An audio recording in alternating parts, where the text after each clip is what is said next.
We sit in a comfortable meditation posture and close the eyes. Let's put our attention on the deep inner silence that is always there in the mind.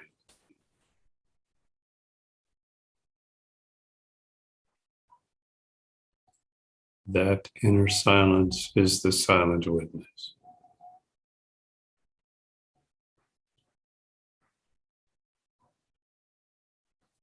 Become the silent witness. You are the silent witness, living in the eternal now. From this position of eternal now, let's listen to the Yoga Vasishtha.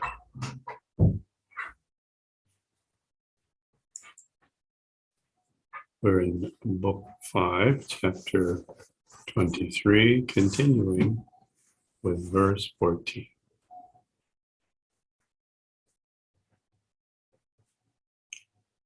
He is invincible, my son, by the God of 1,000 eyes,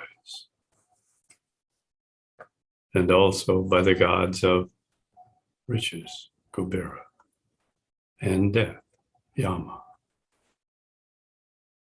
who conquer all. Neither immortals nor giants can ever overpower him by their might.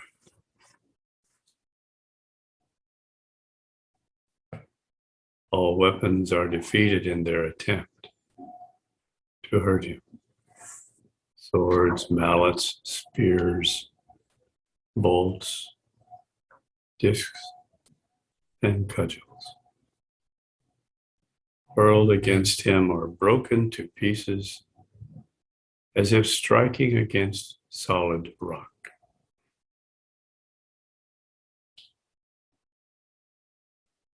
He is unapproachable by missiles,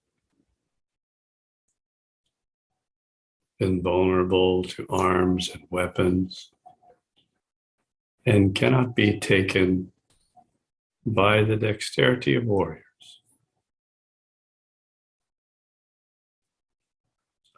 It is by his restless might that he has brought gods and demigods under his subjection.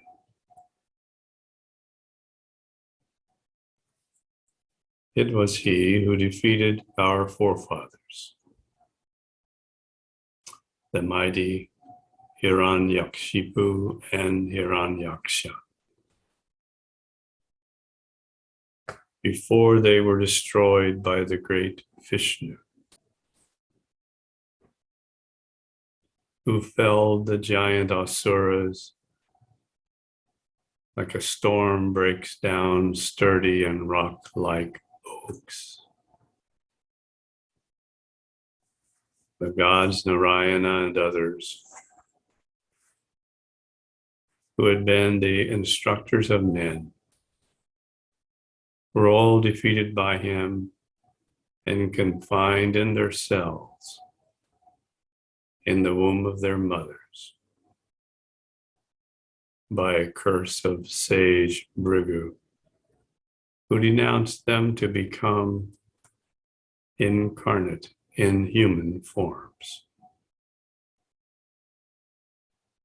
It is by his favor that Kansa, the god with his flower bow and 5 arrows, has been enabled to subdue and overcome the 3 worlds and boasts of being their sole emperor. The gods and demigods, the intelligent and the foolish, the deformed and the irascible, are all moved by his influence. The repeated wars between the gods and demons are the sports of his minister. The minister is only manageable by his Lord, the silent soul, a silent witness. Or else, it is as dull and as immovable rock, or restless as the wind. For the soul's advancement to spiritual knowledge, he feels a desire to subdue its minister, who otherwise is uncontrollable through lenient measures.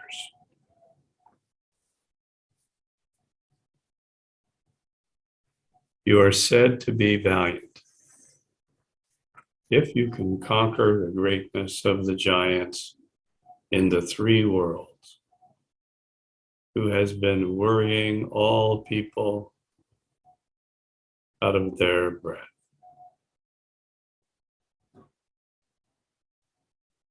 After the rising of consciousness, the world appears as a world in darkness, like at sunset. It is only by the aid of your intellect and by removal of your ignorance that you can subdue this minister and be famed for your wisdom.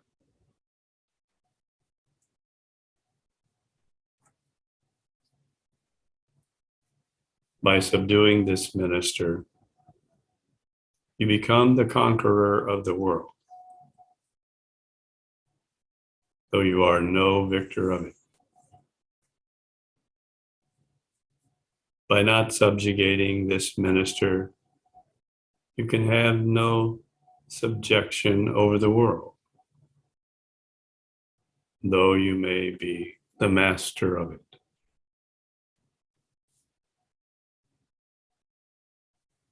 Therefore, to effect your perfect consummation and to secure your everlasting happiness, be diligent to overcome this minister by your best and most ardent exertions.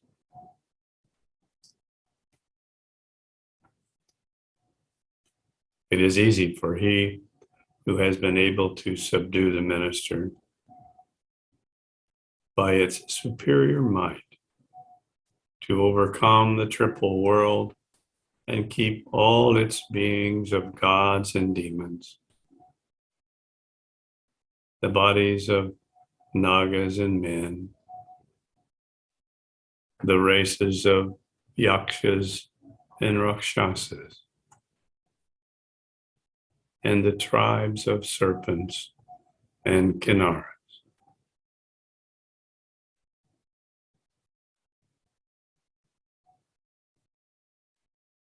Chapter 24.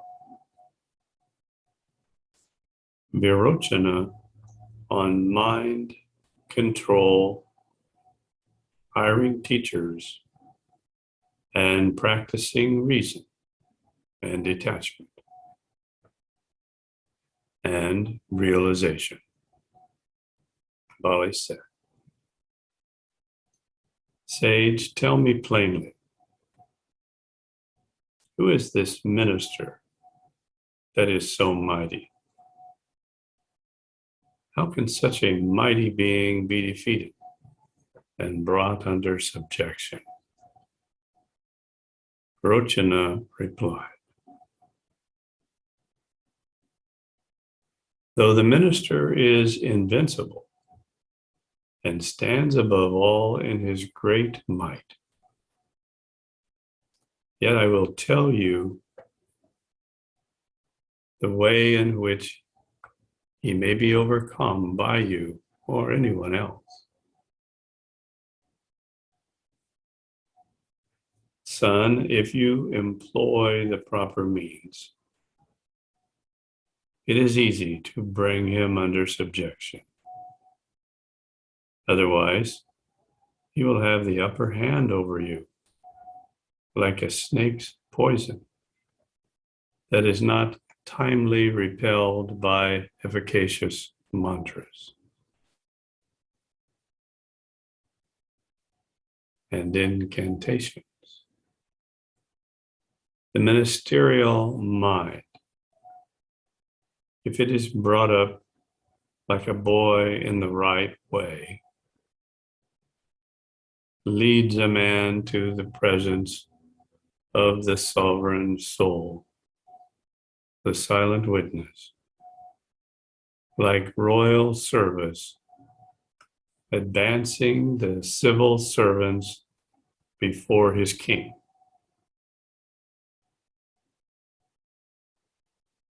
The appearance of the master makes the minister disappear from sight. Just like the disappearance of the minister brings one to the full view of his king. As long as one does not approach the presence of the king, he cannot fail to serve the minister. And as long as he is employed in the service of the minister, he cannot come in sight of the king.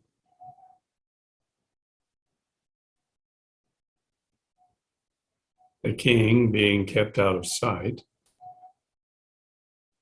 the minister is seen to exercise his might.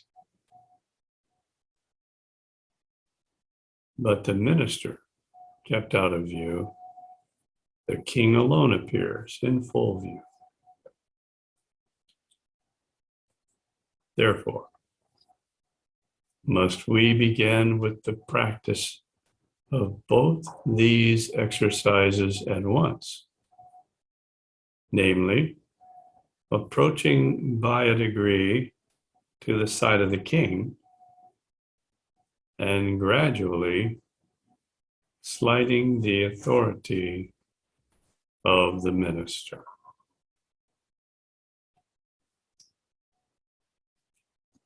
This is, of course, exactly our process as we connect with the silent witness. The silent witness is the king. And as we connect with and become the silent witness, we gradually lose sight of and let go of the mind.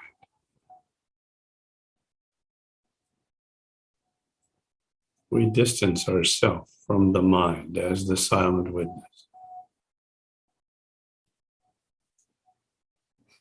At first, it's the mind and the silent witness. We're aware of nothing else.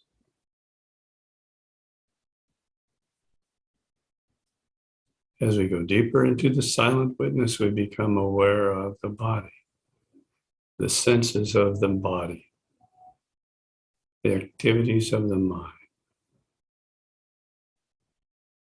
As we go deeper in the silent witness, we begin to become aware of the environment of the body. We are able to see through the eyes of the body and hear through the ears of the body. We're operating with dual senses at that point. We have the pratibha senses, the absolute transcendental senses of the silent witness, along with the senses of the physical body. And as we get used to switching our attention between the senses of the silent witness and the senses of the physical body, this opens up the channel for transcending deeper into the silent witness, because we let go of the senses of the body. This letting go is the key. This is the process of transcending. It is a process of doing nothing, of stepping back, of retiring.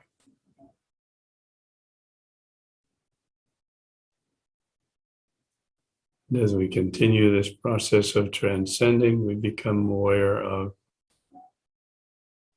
the subtle body, the pranamaya kosha, and see how it interpenetrates the annamaya kosha. We become aware of the bodies of other beings and of their pranamaya koshas, and of the physical world, and of the astral realm.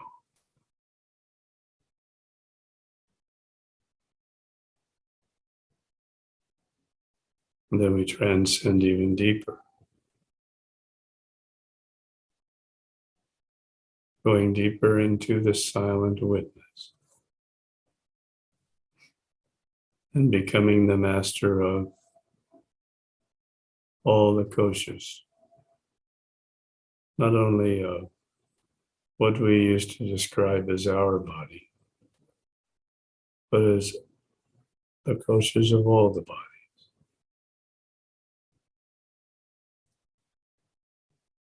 It's as if we have uncovered the tips of our fingers and realized they're all connected to the hand. Each body is our body.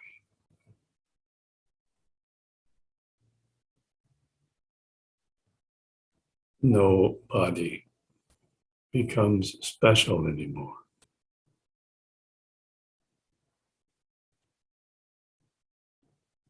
All bodies are alike. They are just instruments of activity in their various planes of existence.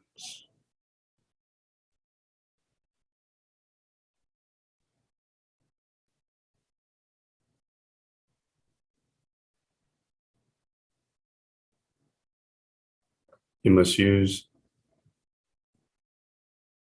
courageous and diligent effort for both of these practices to arrive at the state of your well-being.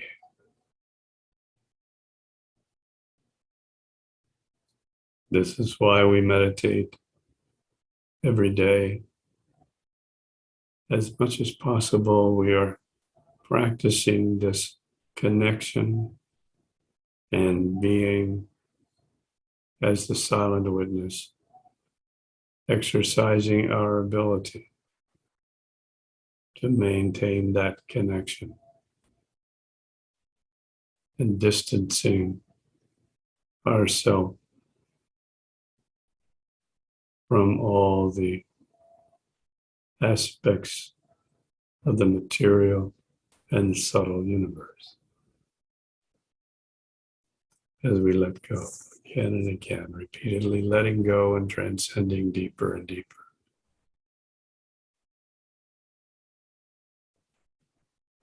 When you are successful in your practice, you are sure to reach that blissful country.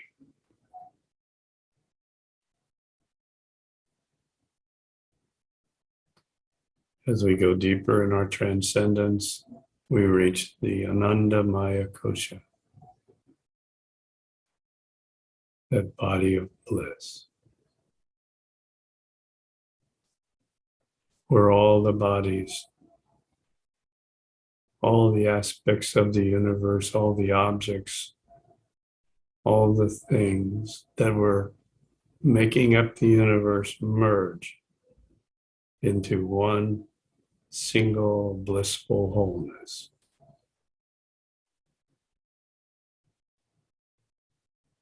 Wholeness of consciousness that we're witnessing from the deepest level of the silent witness.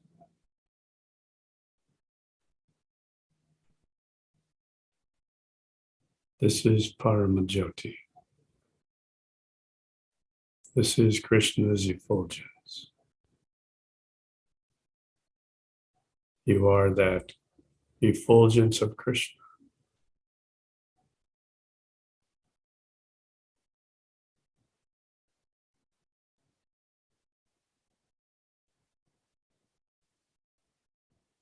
Though you are a prince of the demons, nothing can prevent your entrance to it.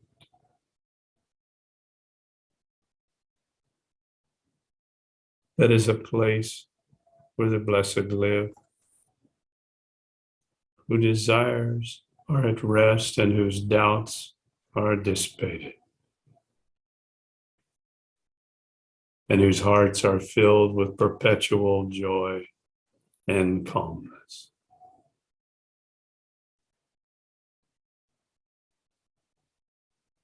We can see how the levels of moksha are directly related now to this transcending and going beyond to the deeper levels of ourself.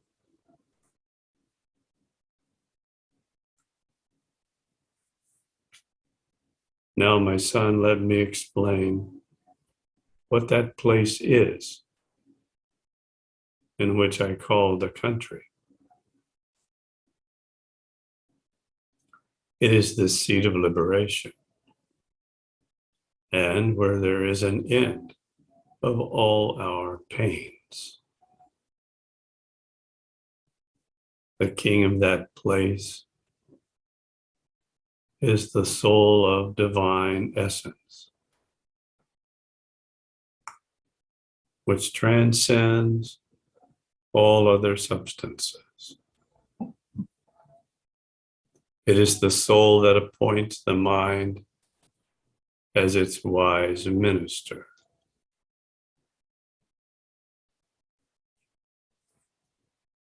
The mind contains the ideal world in its bosom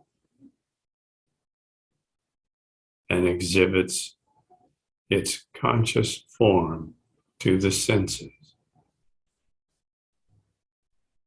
Just as a clay mold for a pot is the model of the pot, and as smoke has the pattern of a cloud in its essence,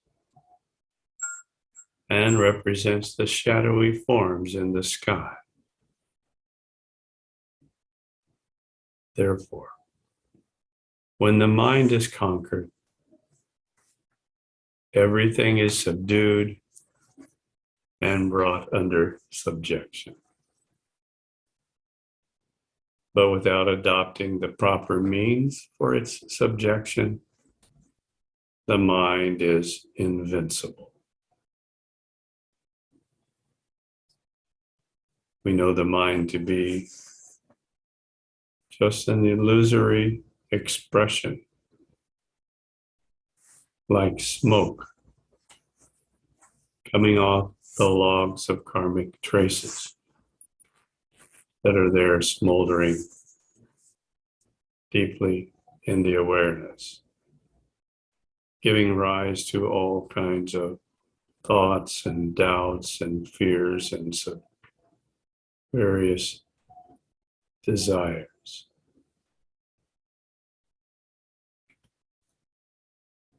The proper means for the subjection of the mind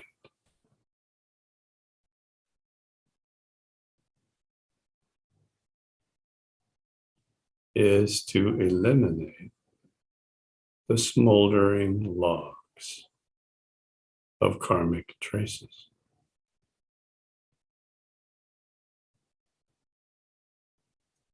It's quite the simple process.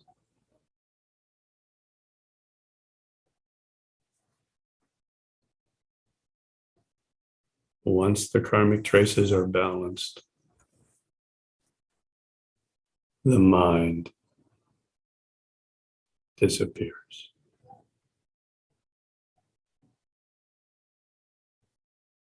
Now let us continue, established as the silent witness, And with the Trimana Sanyama process, balance all the karmic traces that have come up during this reading of the Yoga Vasishta.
Jay Gurudev.